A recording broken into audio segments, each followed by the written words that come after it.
नमस्कार, स्वागत है आपका। आप देख रहे हैं बात। मैं हूं आपके साथ अदिति मिश्रा।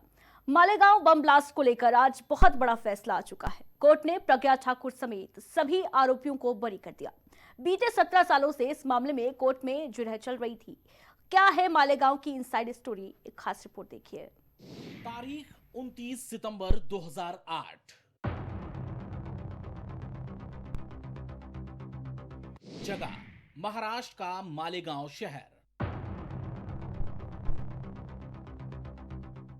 समय रात के करीब 9:35।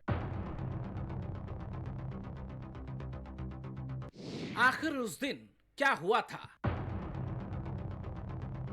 माहौल रमजान का पाक महीना यह बताने के लिए काफी है कि आखिर मालेगांव में उस दिन क्या हुआ था।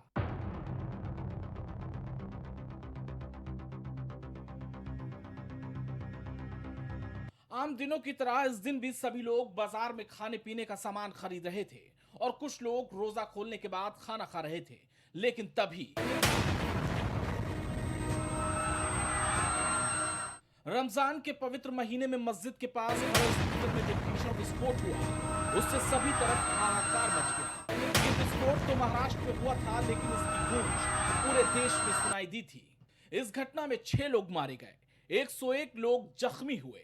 धमाका इतना तेज था कि आसपास के इलाके में बने मकान और दुकान क्षतिग्रस्त हो गए थे। अक्टूबर 2008 में महाराष्ट्र एटीएस ने जांच शुरू की। मामले की जांच जब आगे बढ़ी तो उसमें अभिनव भारत संस्था का नाम सामने आया। जांच में तेजी आने पर प्रज्ञा ठाकुर, शिव नारायण कालसांगरा और श्याम भंवरलाल साहू को गिरफ्तार किया गया। बीजेपी की फायर ब्रांड नेता का इस आतंकवादी घटना में नाम सामने आने से देश में भगवा आतंकवाद का शोर तेजी से पकड़ने लगा था।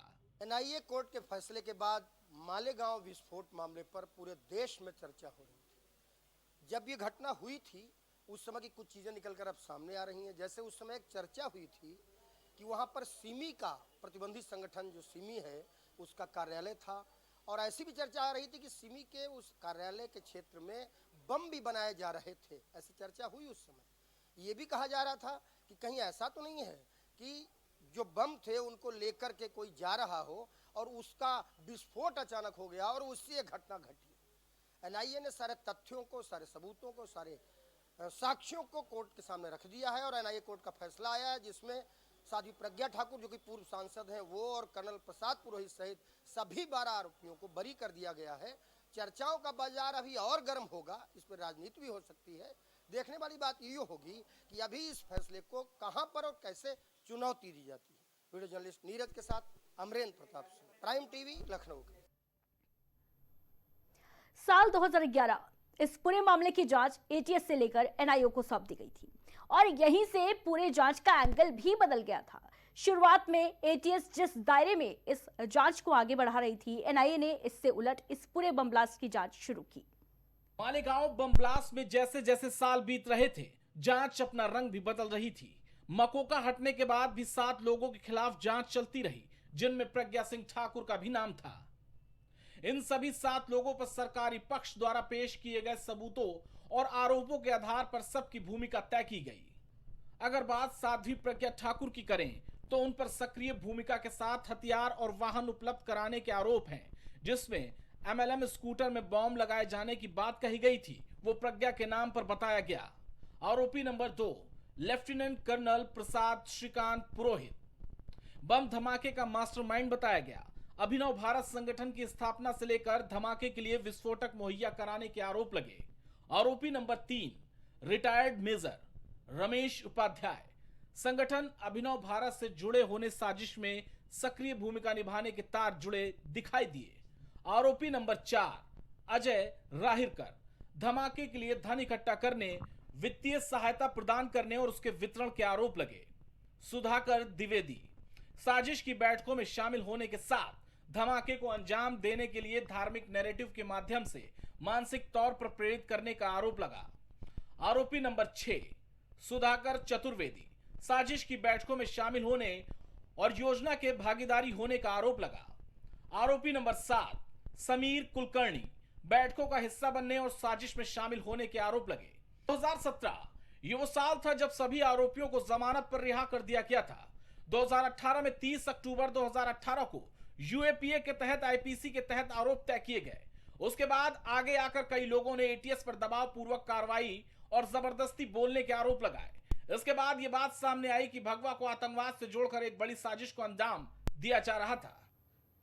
इस मामले की जांच लगातार 17 सालों से चल रही थी। अब इस पूरे मामले में जिन आरोपियों पर आरोप लगे थे, उन पर ये आरोप सिद्ध न होने के चलते उन सभी लोगों को बरी कर दिया गया। कोर्ट में हुई जिरह के दौरान कोर्ट से सभी आरोपियों को राहत मिल गई। मालेगांव भारत के इतिहास में ऐसी घटना जिसको लेकर काफी सालों तक जांच चली, कई जांच एजेंसियां बदली और केस ने भी कई बार अपना रुख बदला। अब तक के हुए केस के ट्रायल में 3 जांच एजेंसियां बदली, 323 गवाहों के बयान दर्ज हुए, 40 से ज्यादा गवाह पलट गए, वहीं 25 गवाहों की मौत हो गई। ये सब ट्रायल के दौरान हुआ जो बीते 17 सालों से जारी था।